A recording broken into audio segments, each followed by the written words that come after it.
जैसे कि पिछले व्लॉग में हमने तुंगनाथ का ट्रैक कंप्लीट किया और सुबह उठकर अब हम जा रहे हैं चंद्रशिला पर्वत पर। सुबह के 3 बजे का अलार्म बजता है और मैं उठता हूँ और निकलता हूँ चंद्रशिला की ओर। वैसे मुझे लगा था कि सुबह 3 बजे उठकर कौन ही आना चाहेगा चंद्रशिला पर। बाहर आके देखा, यहाँ पर कुछ ज़्यादा ही लोग दिख रहे थे मुझे। तो गाइस अभी फ़िलहाल हम जा रहे हैं यहाँ से चंद्रशिला सुबह 4 बजे उठकर। सुबह के 3 बजे का समय, घना अंधेरा, हल्की ठंडक और चारों तरफ बस सन्नाटा। हाथ में टॉर्च की हल्की रोशनी और दिल में एक अजीब सी उत्सुकता। आज हमारा सफ़र चंद्रशिला के शिखर की ओर है। क्या आपने कभी तुंगनाथ से चंद्रशिला का ये जादुई सफ़र किया है? अपने अनुभव कमेंट में शेयर करें, वीडियो को लाइक करें और चैनल को सब्सक्राइब करें, क्योंकि ये सफ़र यही ख़त्म नहीं होता।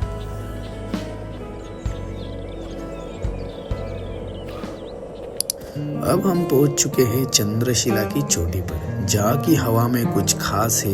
यहाँ खड़ा होकर लगता है जैसे हम सिर्फ इस पर्वत की ऊंचाइयों को नहीं छू रहे, बल्कि एक दिव्य अनुभव को महसूस कर रहे हैं। यह वही भूमि है जहाँ भगवान श्री राम ने रावण का वध करने के बाद अपने पापों का प्रायश्चित किया था, और आज मैं उसी पवित्र भूमि पर खड़ा हूँ, जहाँ आत्मा को शांति और आस्था मिलती है। सूरज की किरणें धीरे धीरे हिमालय की चोटियों को छूने की कोशिश कर रही है। नीचे फैले बादलों की चादर, ठंडी हवा और दूर से दिखते बर्फ के ढके पहाड़, यह दृश्य शब्दों से परे है। यहाँ हर सांस में ताजगी और हर कदम में आत्मिक शांति है।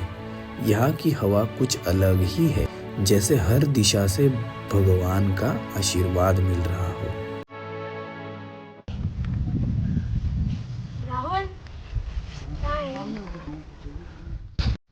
हम इतनी ऊंचाई पर है जहाँ से हेलीकॉप्टर भी नहीं उड़ सकता। हम इतने ऊपर है कि आप देख सकते हो हेलीकॉप्टर कितना छोटा सा दिख रहा है। शायद से केदारनाथ जा रहा है वो। और ये हम अब जूम आउट करेंगे और देखेंगे। और ये सामने आप क्लाउड्स देखो, क्लाउड्स के नीचे से जा रहा है। सामने का व्यू अभी तक चेंज नहीं हुआ। और ये है बर्फ से ढके हुए पर्वत, काफ़ी सुंदर लग रहे हैं।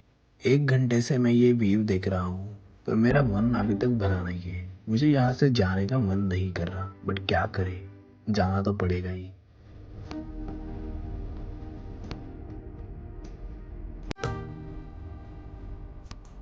मेरी क्या पतरे खड़े थे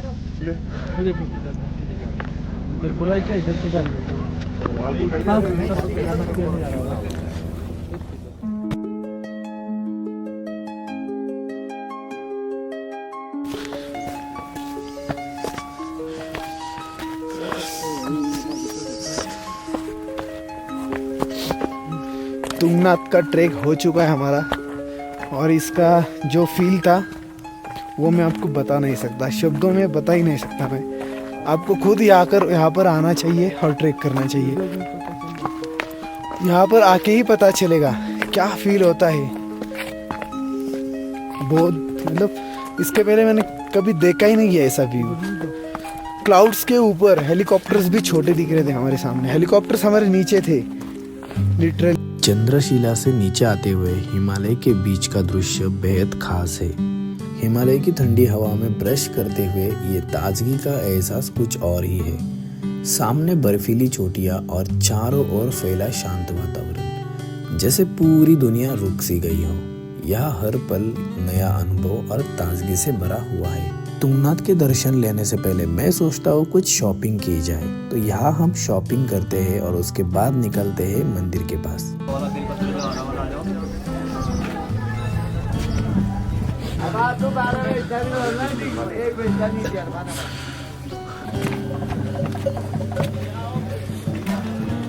तो मैं तुंगनाथ मंदिर पहुँच गया। तुंगनाथ मंदिर समुद्र तल से लगभग 3680 मीटर की ऊंचाई पर स्थित पंच केदार में तीसरा और सबसे ऊंचा शिव मंदिर है। यहाँ की शांति, आध्यात्मिकता और हिमालय की बर्फीली चोटियों का दृश्य मंत्रमुग्ध कर देने वाला है।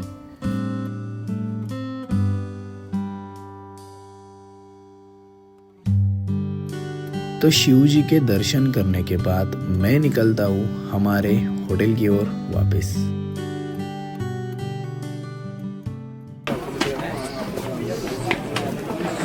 आ जा भैया। ऐसा हो क्या बोला?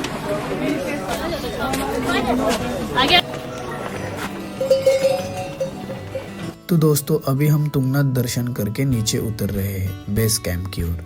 कल रात जब हम यहाँ पहुंचे थे तब अंधेरा था और रास्ते का हर मोड़ एक रहस्य जैसा लग रहा था, लेकिन अब दिन की रोशनी में ये नज़ारा और भी खूबसूरत लग रहा है।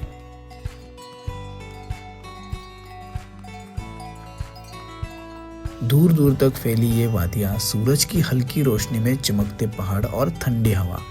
रास्ते में कुछ लोग घोड़ों पर सवार होकर जा रहे हैं तो कुछ फोटोशूट में बिजी है। हर तरह एक अलग ही शांति और सुकून का एहसास हो रहा है।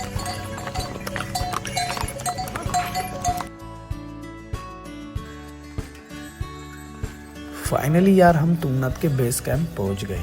बेस कैंप पहुंचकर हमने अपने बैग्स बाइक पर बांध दिए और आगे की ओर निकल पड़े। कुछ देर की ट्रैवलिंग के बाद हम चोपटा वैली में एक खूबसूरत से रेस्टोरेंट में रुके। यहाँ का नजारा वाकई कमाल का है। चारों तरफ पहाड़, ठंडी हवा और एक सुकून भरा माहौल। लंच का वक्त था तो हमने यहाँ बैठकर गरम गरम खाने का मजा लिया। तभी मेरे पास एक प्यारा सा डॉग आ गया जो इसी रेस्टोरेंट का था। तो यहाँ कुछ टाइम स्पेंड करने के बाद हम यहाँ की कॉफ़ी पीते हैं। कॉफ़ी पीने के बाद हमारा आगे का सफ़र शुरू करते हैं।